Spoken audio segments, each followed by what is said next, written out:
Y nosotros vamos a abrir nuestras Biblias a Hechos capítulo 2. Hechos capítulo 2.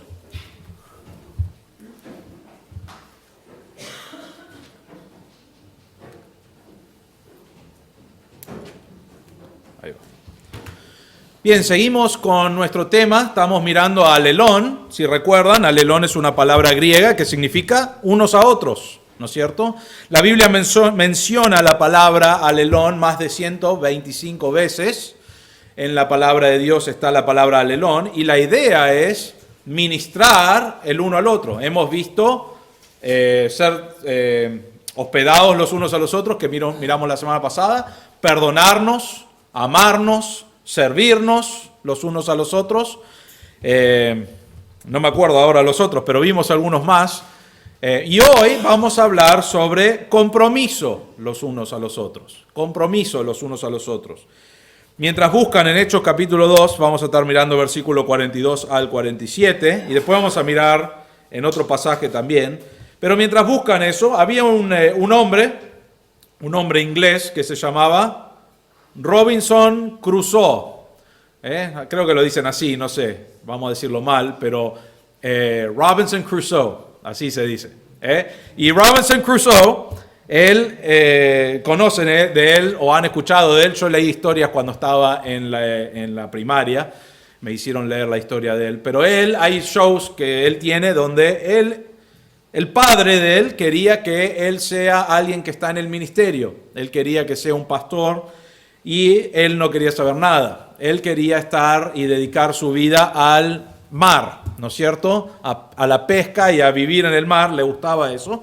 Entonces él dijo, no voy a ser pastor, no voy a estar en el ministerio, y salió para el mar. Poco después de que salió, tuvo un accidente con el barco que destruyó la mayor parte de su barco y quedó en una isla solo, ¿no es cierto?, con las cosas que podía rescatar sobre el accidente de barco que hubo. Entonces él empezó una casa. Él construyó una casa con las cosas que le quedaban y dedicó o armó toda una vida en esta isla. Y por eso los programas de la tele están allí.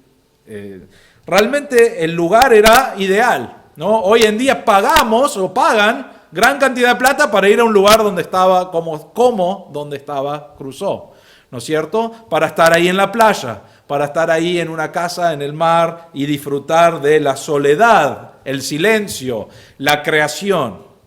Saben que Robinson Crusoe no le gustó su lugar donde estaba muy infeliz. Y la razón, cuando lees su libro, la razón que él da por estar infeliz, no era que le faltaban cosas materiales, porque él había aprendido a sobrevivir, no era que le faltaba diferentes cosas allí en la naturaleza. El hecho de por qué él estaba infeliz allí es porque estaba solo. Estaba con toda esa naturaleza y toda esa belleza y todas esas cosas, y él dice estaba infeliz porque estaba solo. Vivió años allí en soledad. Los humanos, las personas, hemos sido creados por Dios para tener comunión, para estar con otras personas. No vamos a pasar tiempo ahora, pero les menciono nomás. En Génesis capítulo 1, que es el libro donde Dios nos dice que creó la tierra, ¿no? Él hace toda la creación, y él dice 7 veces en Génesis que la creación es buena. Dios dice, esto es bueno, es exactamente como quería hacerlo. Y Dios y el hombre en sí en ese momento no tenía pecado, él disfrutaba de una comunión con Dios. Ahora, no nos dice la Biblia cómo era específicamente, solamente sabemos que Dios venía y él podía hablar con Dios. Adán podía hablar con Dios, pero no nos dice cuántas veces o cómo era cada día. Lo único que sabemos es que era sin pecado y podía hablar con Dios. Y aún en esa comunión que podía tener con el Creador, y aún con la creación excelente que Dios dijo es bueno, ¿qué dijo después? Dijo, pero no es bueno que el hombre esté solo. Ahora usamos este pasaje para hablar del matrimonio, ¿no es cierto? Porque creó a Eva de Adán y hablamos siempre del matrimonio y cómo debe ser, pero la realidad es que Eva, si bien era para ayudar a Adán, para ser ayuda idónea, era para que ellos puedan tener comunión, para no estar solo. Dios nos diseñó, aún Adán siendo perfecto, teniendo la relación que tenía con Dios, que era perfecta, aún Adán, Dios lo ve y dice, necesita comunión, necesita estar con otra persona, ¿no es cierto? Porque fuimos creados para tener comunión. Los seres humanos, desde Adán y Eva en adelante, aunque a veces pensamos, no necesito a nadie, no quiero tener comunión con nadie, Dios nos creó para tener comunión el uno con el otro. Fuimos creados para eso. Fuimos creados para necesitar el uno al otro, no para estar solitarios o pensar o quedarnos solos, sino para estar juntos. Y Dios diseñó la iglesia, y nos dice en la palabra de Dios que diseñó la iglesia específicamente ¿para qué? Para que los hermanos se junten allí para tener comunión el uno con el otro, para edificarse, para hacer el ministerio alelón, que significa unos a otros. Y Dios diseñó la iglesia para que ese sea el lugar donde nos reunimos como hermanos para animarnos, para no estar solitarios, para tener comunión y ministrarnos unos a otros. Ahora, repetidamente vemos esta palabra alelón, como ya dije, más de 125 veces, y nos menciona diferentes cosas que está pasando. Fede, ¿podés abrir?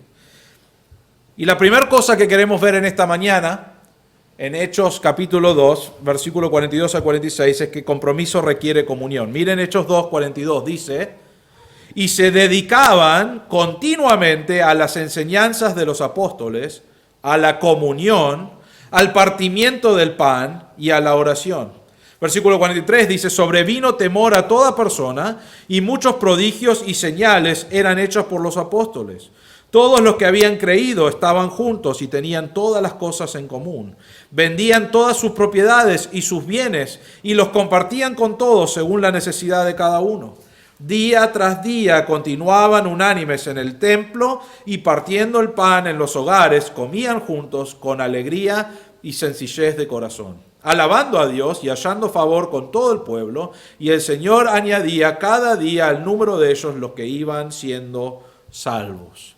La primera cosa cuando hablamos de compromiso los unos con los otros es que compromiso requiere comunión. Es necesario comunión los unos con los otros. La palabra comunión, no creo que lo anoté acá, no, pero perdón.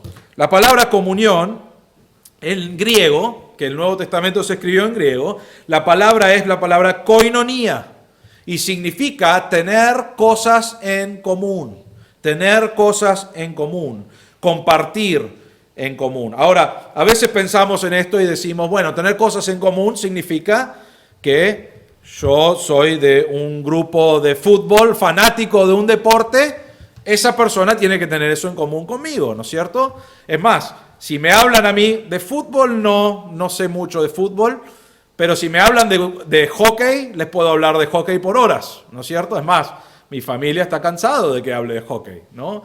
Pero puedo hablar de hockey por horas. Básquet puedo hablar cuando mi equipo es bueno. Hace años que no hablo de básquet porque el equipo por el cual hincho no es bueno.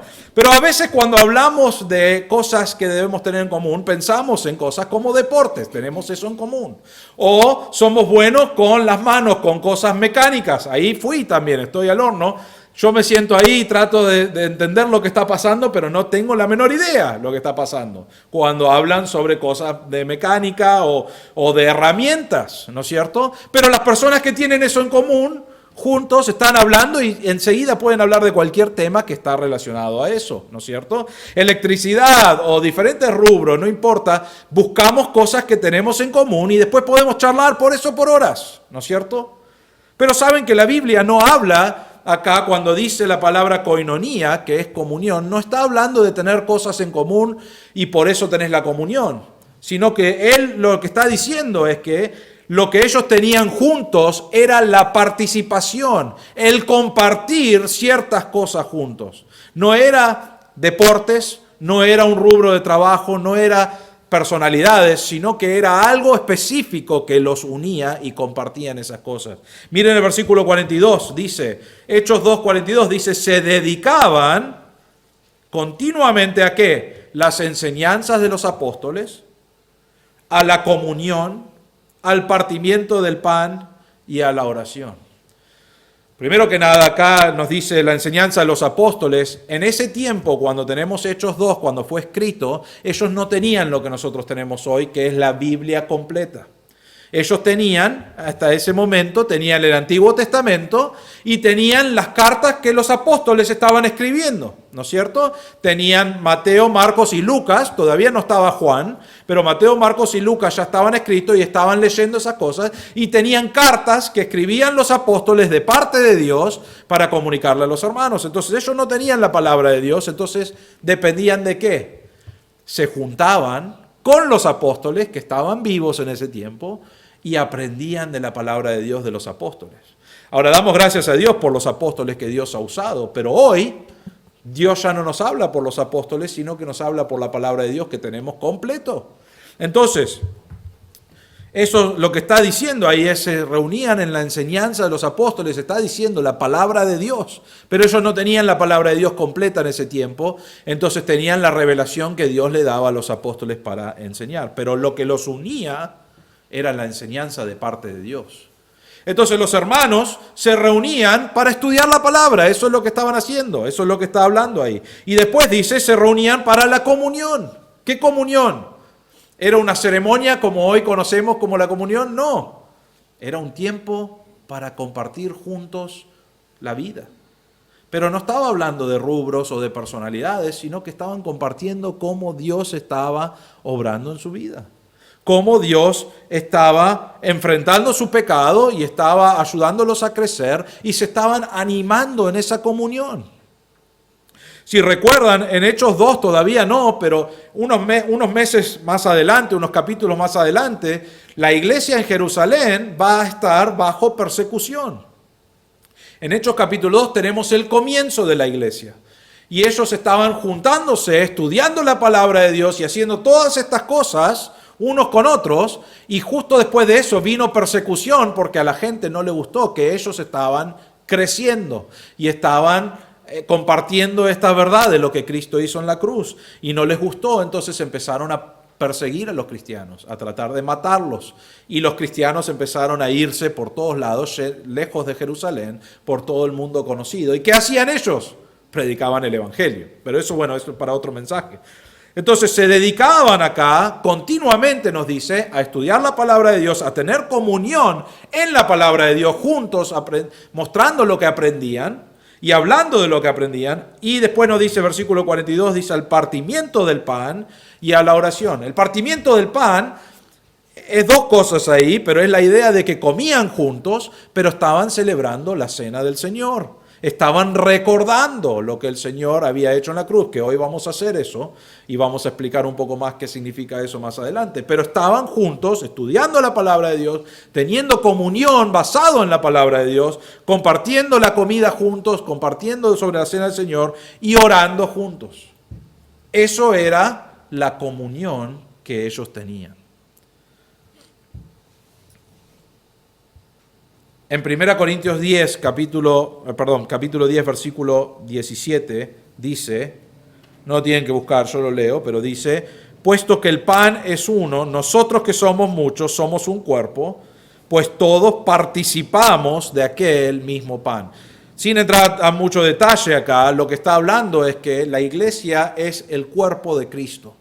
Y en ese cuerpo de Cristo todos participamos de la misma cosa, que es estar en Cristo. Cristo murió por nuestros pecados. Y cuando vos reconoces que sos un pecador y que Cristo murió por tus pecados y crees en Cristo como tu Salvador, automáticamente sos perdonado de tus pecados, porque eso es lo que dice la Biblia, pero también perteneces desde ese momento en adelante al cuerpo de Cristo, que Dios llama la iglesia. Y perteneces al cuerpo de Cristo y tenés la misma participación en el cuerpo de Cristo que un pastor o que otro hermano. Y la idea de ese pasaje es que conoces a Cristo como tu Salvador y empezás a tener comunión en la iglesia con los otros hermanos. Y eso es lo que estaba sucediendo en Hechos capítulo 2. Requiere comunión. Somos una familia, ¿no? Somos llamados, como ya miramos en estas semanas, a amarnos, a ministrarnos, a servirnos, a edificarnos. Y como ya dije, Dios dice, unos a otros más de 125 veces porque para Él es importante que nos ministremos. Ahora, hay algunas personas que dicen, bueno, yo realmente no tengo nada en común con estas personas, ¿no? No tengo nada en común con la gente de la iglesia. No me llevo bien con ellos siempre están hablando de la Biblia, yo no entiendo lo que me hablan, o están hablando de ciertas cosas y yo no me llevo bien con esas personas, no tengo nada en común. Y la realidad es que tenés lo más importante en común. Si conoces a Cristo como tu Salvador, entonces tenés la salvación en común, sos parte de la iglesia. Y podés tener una comunión como tenían los hermanos en Hechos capítulo 2. Pero vamos a ver dos cosas acá. Primero que nada, cómo tenían esa comunión. Compartieron sus recursos. Miren el versículo 43 al 45. Dice, sobrevino temor a toda persona y muchos prodigios y señales eran hechas por los apóstoles. 44. Todos los que habían creído, ¿creído en qué? En Cristo como su Salvador, estaban juntos y tenían todas las cosas en común. Versículo 45. Vendían todas sus propiedades y sus bienes y los compartían con todos según la necesidad de cada uno. Hay algunas personas que les gusta mirar esto y decían, era socialismo a full, ¿no es cierto? Dijeron, hay una necesidad, ¿cómo vamos a suplir la necesidad? Bueno, el que tiene, venda sus edificios, sus propiedades, y así suple la necesidad por el que no tiene. No está hablando de un sistema socialista aquí. Es más, diría que es una ofrenda de amor. Ellos estaban reuniéndose juntos, todos los que habían creído. Recuerden, esto es el comienzo de la iglesia. Al principio eran 120 personas, un capítulo anterior, 120 personas, y empezaron a predicar el evangelio y crecieron hasta 3.000 personas. Y se estaban juntando a diario para estudiar la palabra de Dios juntos, para tener eso en comunión. Y lo que estaba pasando en ese momento es que había necesidad entre ellos. No nos dice qué necesidades, pero habían dificultades, habían problemas, habían hermanos que no tenían para comer. Y no nos dice esto como un mandato, nos está explicando qué sucedió. Y Lucas aquí escribiendo Hechos nos dice, ¿y saben lo que pasó cuando había necesidad? Un hermano vio una necesidad en la vida de otro hermano y dijo, yo tengo para suplir esa necesidad. Y lo hicieron de su corazón, mostraron amor y nos dice que su amor se extendió hasta que vendieron sus propiedades y sus bienes para suplir la necesidad del hermano. Ahora, una vez alguien vino, creo que era un chiste, pero no me dijo que era un chiste, vino y me dijo, ¿qué vas a vender para mi bien? ¿No es cierto? Yo tengo necesidad, vos tenés un auto, vendelo y así me das una parte. Todavía no me dijo si era un chiste o no, no vendí mi auto todavía. Pero no está hablando acá de que vos vas a ir al hermano y demandar algo. Estás hablando acá de que cuando nosotros estamos en comunión y tenemos todas las cosas en común de acuerdo a la palabra de Dios, vemos necesidades. Y la iglesia debe ver esas necesidades, los hermanos deben ver esas necesidades y debe surgir de tu corazón, salir de tu corazón, decir, quiero suplir esa necesidad. A veces no podemos suplir las necesidades, a veces es demasiado, pero queremos participar. Queremos ayudar. Pero esto no es un mandato, esto es algo que surge de tener eso en comunión. Hay mandatos en la palabra de Dios que debemos responder o ayudar a los hermanos. Pero en este pasaje Lucas nos está diciendo, se reunían para crecer espiritualmente en la palabra de Dios, tenían todas las cosas en común y como resultado de eso vieron necesidades y suplieron las necesidades. ¿Por qué? Porque tenían todas las cosas en común, porque estaban pensando en agradar a Dios, estaban pensando en estar juntos. No querían que el hecho de que no podían pagar algo impidiera su tiempo de comunión entre los hermanos. Y no nos dice todos esos detalles, pero sí nos dice que compartían todo. Y versículo 45 al final dice, según la necesidad de cada uno. No es el tema principal hoy del mensaje, pero la iglesia, una de las cosas que hace la iglesia, los hermanos, la cosa principal es edificarnos en la palabra de Dios, pero también estamos aquí para ministrarnos y en parte de ese ministerio a veces es ayudar con las necesidades de los hermanos. Hay veces que yo ayudo a los hermanos que ustedes no tienen ni idea que ayude a los hermanos. Porque no es algo para decir, el pastor está por ayudar con esta ofrenda a este hermano. No. Y hay veces que vos has ayudado a un hermano y yo no tengo ni idea que has hecho eso. ¿Por qué? Porque no es algo para decir, oh, escúchame, estoy por ayudar a mi hermano. No, es algo que debe ocurrir de tu corazón cuando estás teniendo comunión con los hermanos. Querés decir, yo sé que estás con necesidad, quiero ayudarte, acá tenés una ayuda. O ministrar. Pero ellos no solamente se reunían, estudiaban la palabra de Dios, oraban, compartían ese tiempo juntos y como resultado también suplían las necesidades el uno del otro. Era una palabra, y acá la palabra que se usa realmente es la palabra recíproco. Era algo recíproco, que se conoce como recíproco cuando de un lado existe un sentimiento o una acción y el otro lado corresponde del mismo modo. ¿No es cierto? Esto no era que los ricos vendan sus propiedades y suplan para los pobres. Esto era, alguien tiene una necesidad, queremos participar en ayudar al hermano. Y ese hermano, cuando estaba mejor, ¿qué era su deseo? Ayudar a los otros hermanos. Era algo recíproco, no era algo socialista. La segunda cosa que queremos ver, aparte de que... Opa. Bueno, volvé, se trabó todo el... Bueno, voy a seguir... Pero estamos en el B, 1B, se adelantó todo. Que se reunían diariamente, versículo 46, dice, día tras día continuaban unánimes en el templo y partiendo el pan en los hogares, comían juntos con alegría y sencillez de corazón.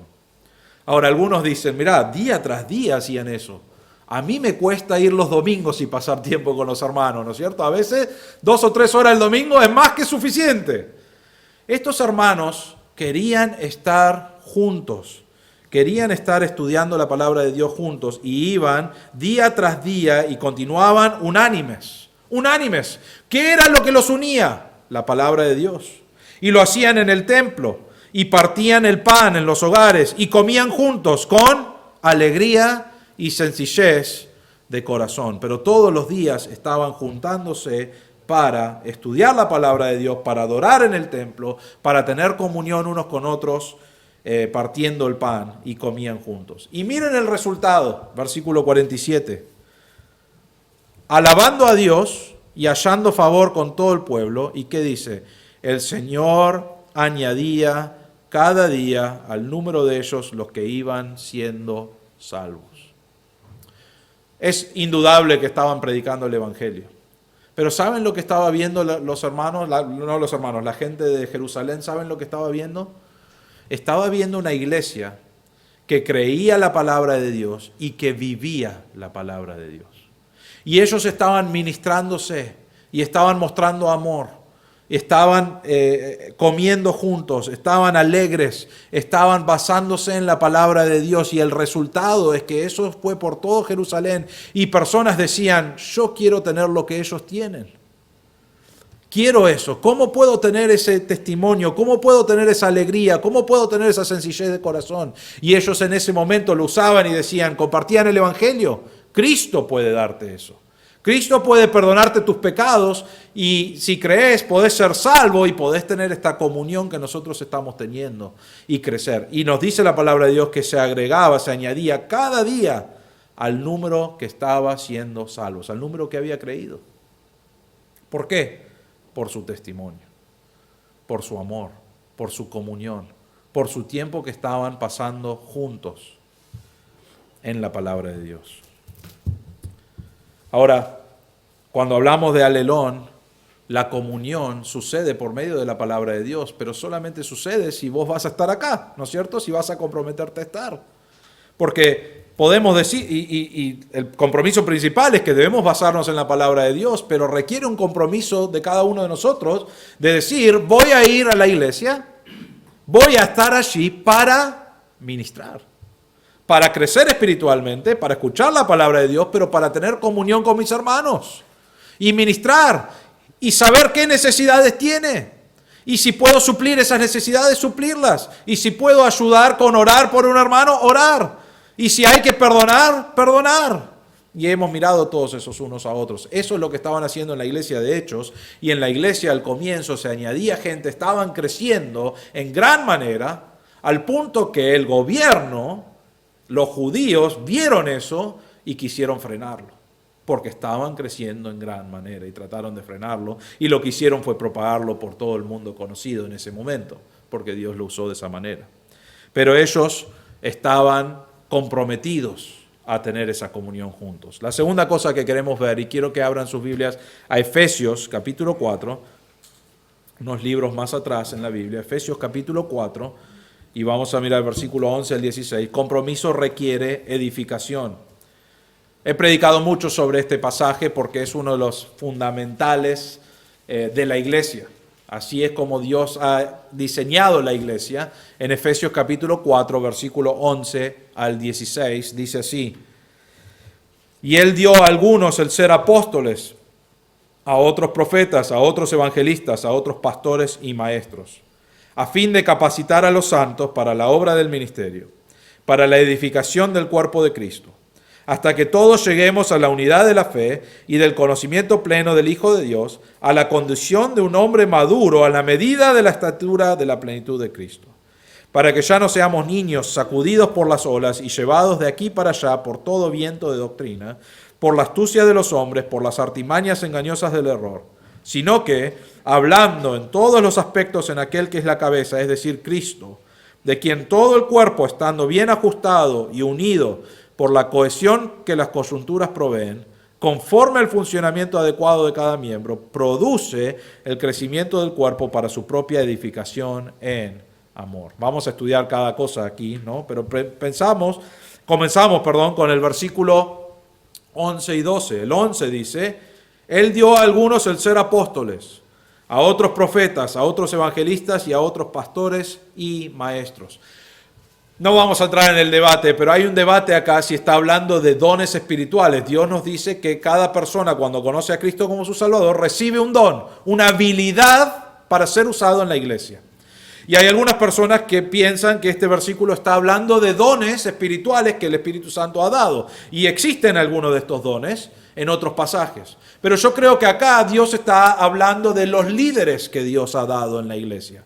Hoy en día no tenemos apóstoles en nuestra iglesia, no tenemos profetas en nuestra iglesia, porque ellos cumplían un rol específico para el tiempo cuando no estaba la Biblia.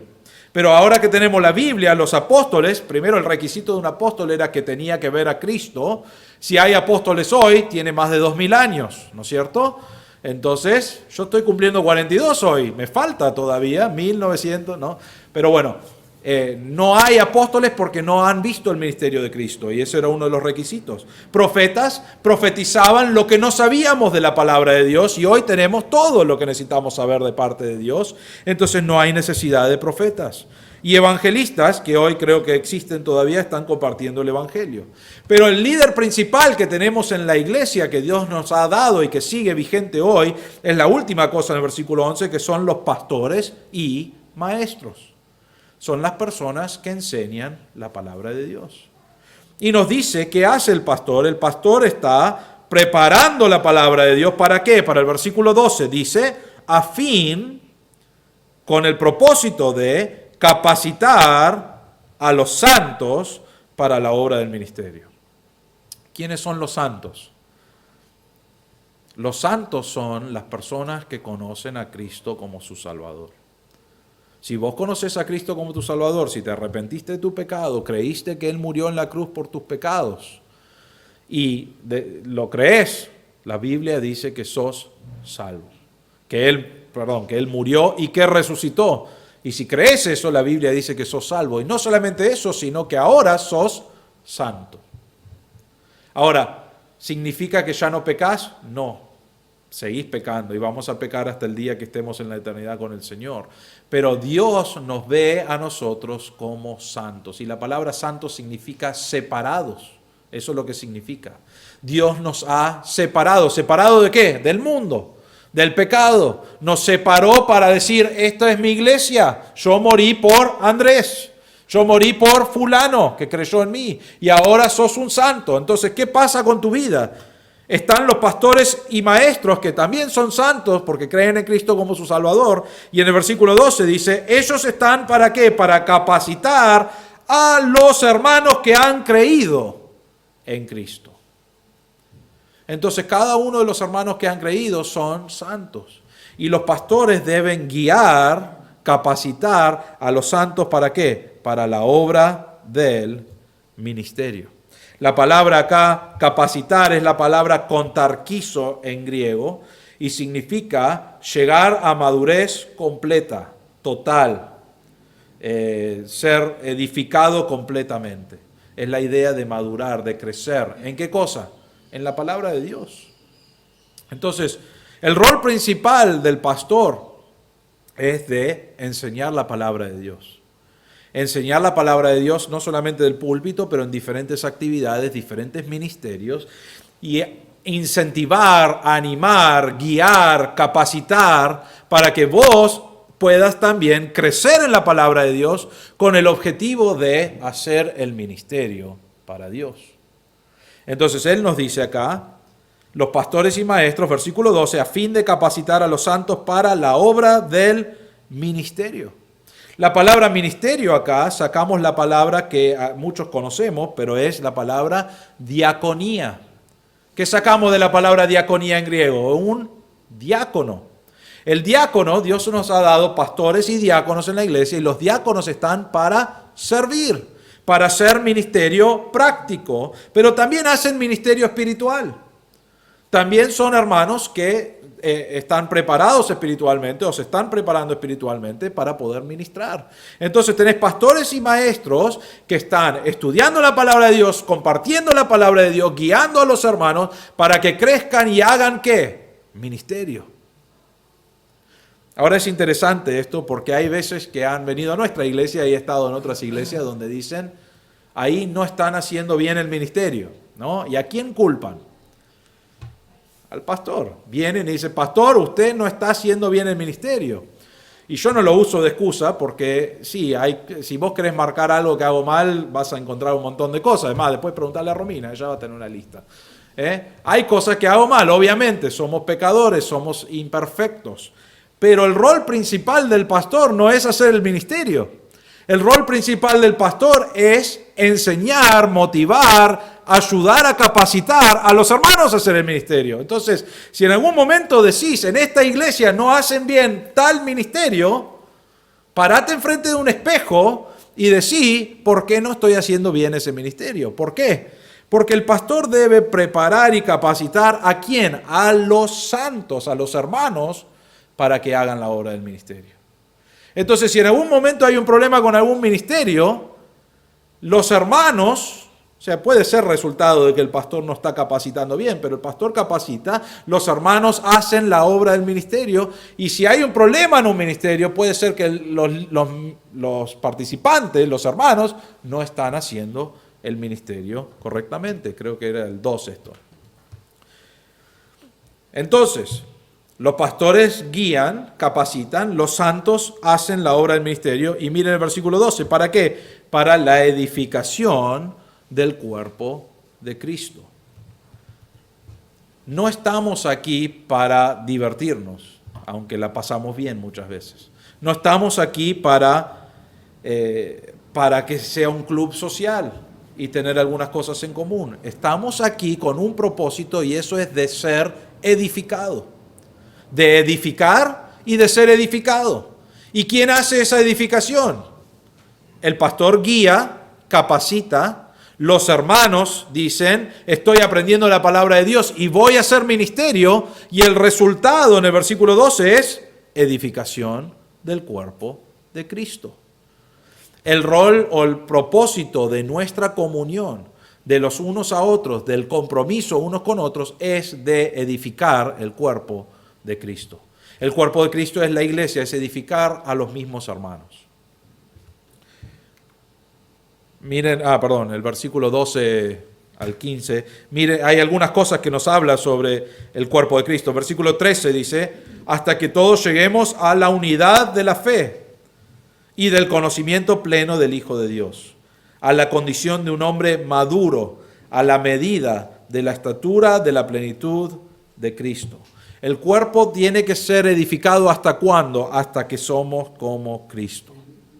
Dice ahí en el versículo 13, todos lleguemos a la unidad de la fe, a creer lo mismo, aunque creemos en el mismo evangelio, pero a crecer y creer en esa fe juntos, al conocimiento de Dios, conocimiento pleno. ¿Cuándo va a ser eso? Vamos a estar toda la vida aprendiendo de Dios. Hoy estábamos mirando más temprano sobre lo mucho que hay en la palabra de Dios para estudiar, y debemos estudiarlo y memorizarlo y meditar en la palabra de Dios para conocer más a Dios.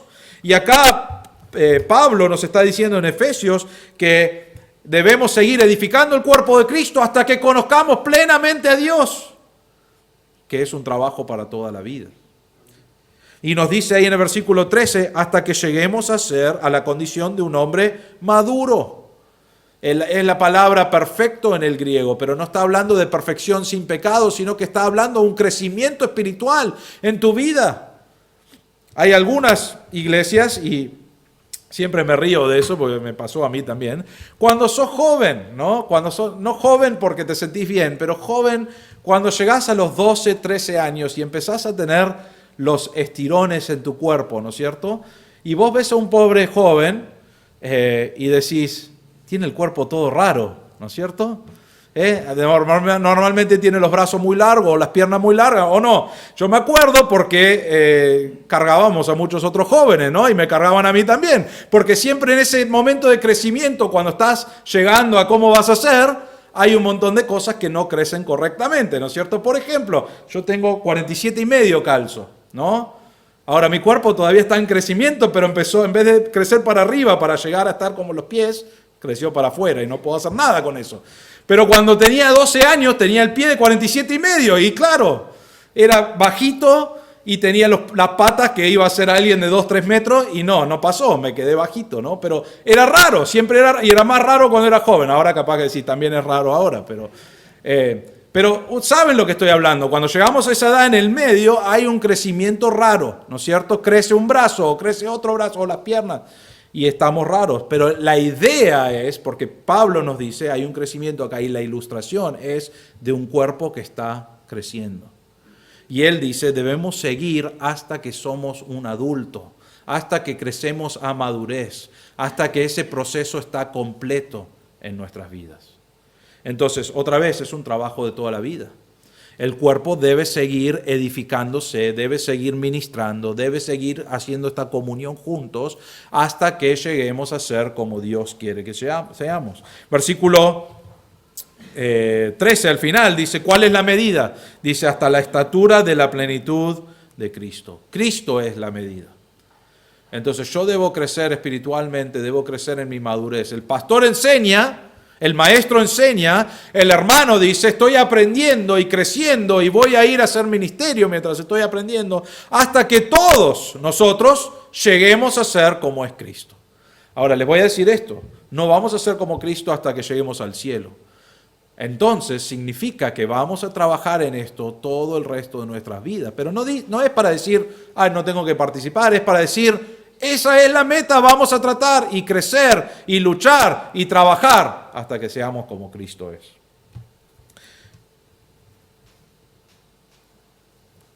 Versículo 15 dice, sino que hablando la verdad en amor crezcamos en todos los aspectos, en aquel que es la cabeza, es decir, Cristo. Él nos da una ilustración acá del cuerpo de Cristo, y del cuerpo de la iglesia, y Cristo es la cabeza, y todos nosotros estamos creciendo en amor, en ministrarnos, espiritualmente, y estamos haciendo un ministerio los unos a los otros. Y miren el versículo 16.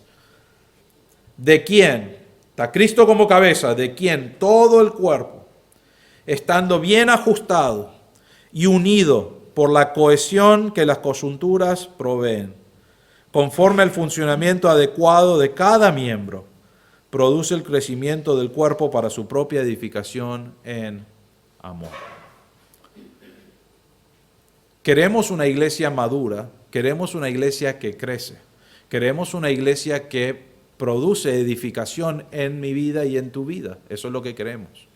Para hacer eso, que esa es la ilustración que Pablo nos da acá, cada hermano debe hacer el ministerio para el Señor.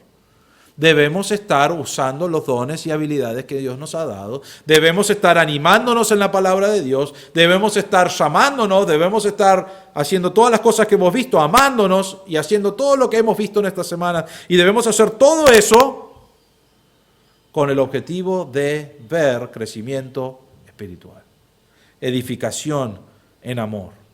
Ahora, somos imperfectos.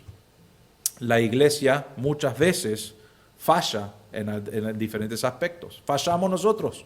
No somos tan fieles como deberíamos ser. No somos tan maduros como deberíamos ser. Entonces, ¿qué significa eso? ¿Significa que dejamos todo de lado? No, significa que debo trabajar más en esto. Dios quiere que yo llegue a ser como Él es.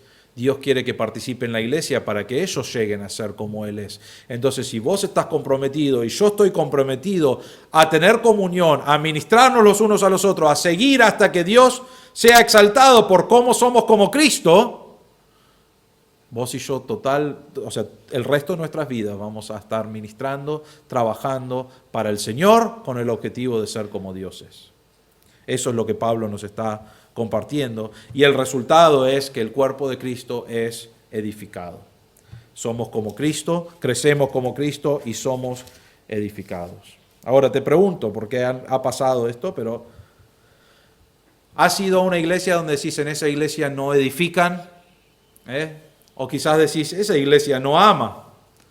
Muchas veces me han dicho, no necesariamente de nuestra iglesia, pero me han dicho, a esa iglesia no voy más, esa iglesia no hay amor, no aman en esa iglesia. Y cuando vienen de otra iglesia y me dicen, yo salí de esta iglesia porque no aman, le digo, ¿y cuánto amor hacías vos? Porque la idea no es que en esa iglesia no aman, si no aman correctamente, vos debes decir, yo voy a amar. Si no hacen ministerio correctamente, vos debes decir, yo voy a hacer ministerio para el Señor, porque eso es lo que debo hacer. Entonces no podemos decir, el cuerpo no está funcionando bien, sino que debemos decir, yo necesito participar en mi área, en mi parte, para edificar a los hermanos, para que todos podamos crecer. El problema con esta ilustración surge cuando un hermano dice, yo no voy a hacer lo que Dios quiere que haga. Y sucede mucho. No está comprometido a ministrar el uno al otro. Cuando hay un problema con un hermano, en vez de solucionarlo, en vez de pedir perdón, en